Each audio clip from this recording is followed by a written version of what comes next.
So 23-19 to England. A really close game in the end, with Wales coming roaring back, but leaving it too late. England's good first half gets them over the line. They probably should have scored a few more points in that first half as well. And they start with a real intensity and pace as they wanted to. Wales do get a penalty off one of England's attacks, but they take a tap from their own 22 right at the beginning of the game from Thomas Williams. That cost them there. Concede an easy 3-point penalty, 3-0.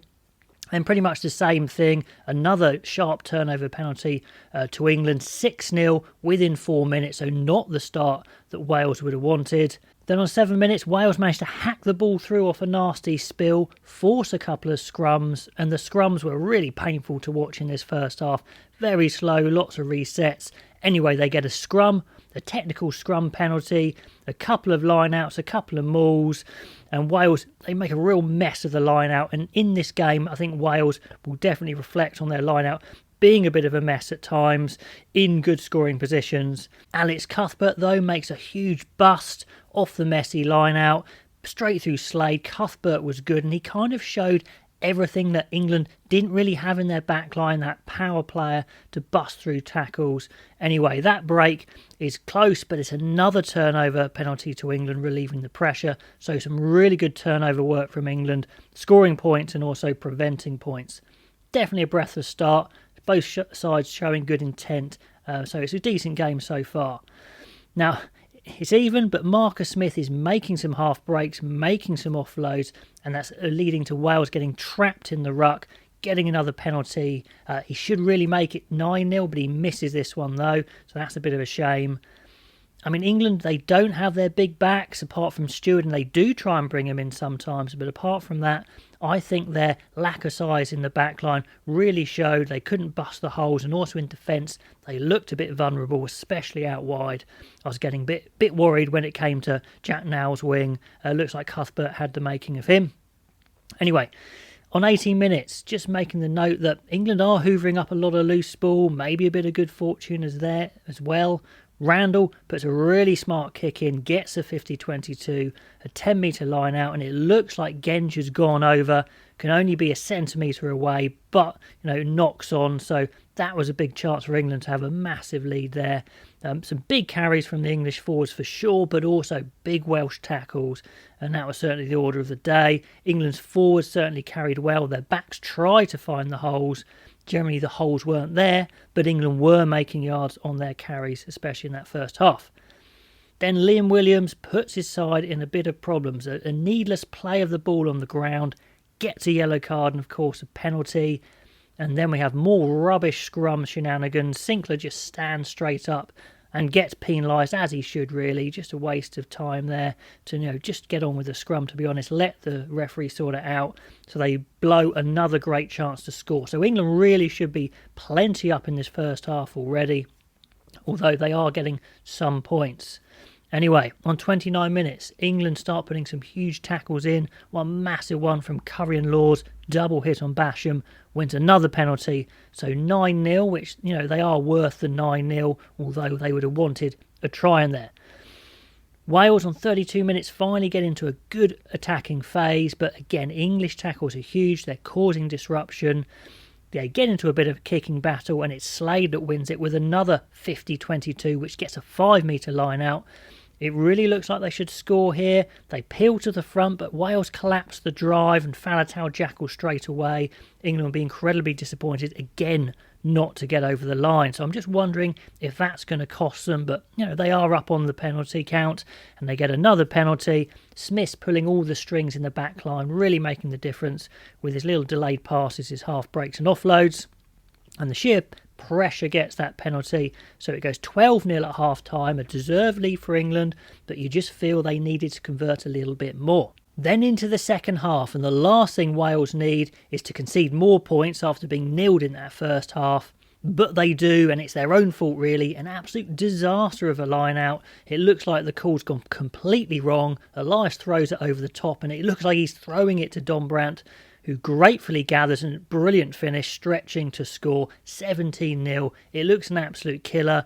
Now, I'm thinking, wow, maybe that's the game right there. But Wales obviously come back into it with a much better second half.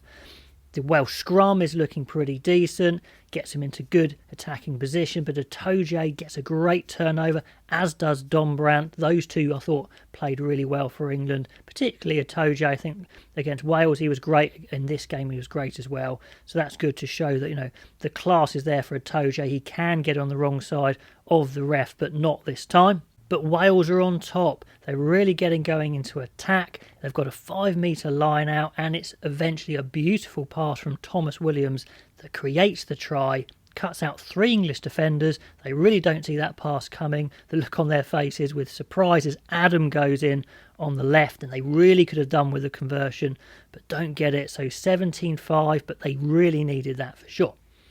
Now a note here from both sides. They are definitely running the ball more. I know Eddie Jones says he wants to play fast-paced running game.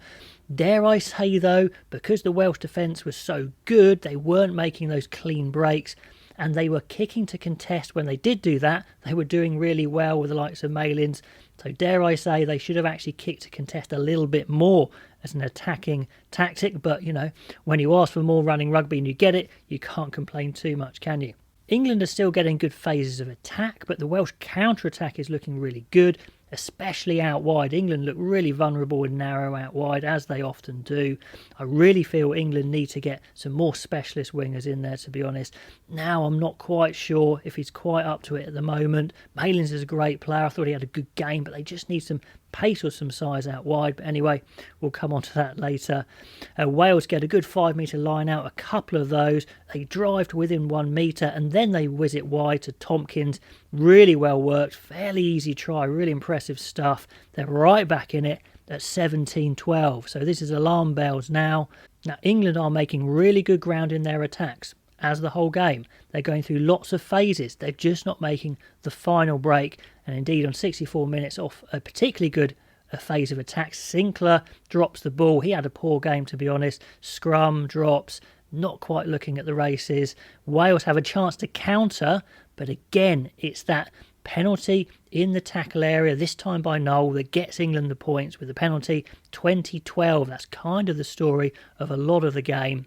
And indeed, after I made that note on Sinclair, they make the change and bring Stewart on, who, you know, he's a good scrummager, he's a big guy, and he immediately turns that scrum round and wins a penalty.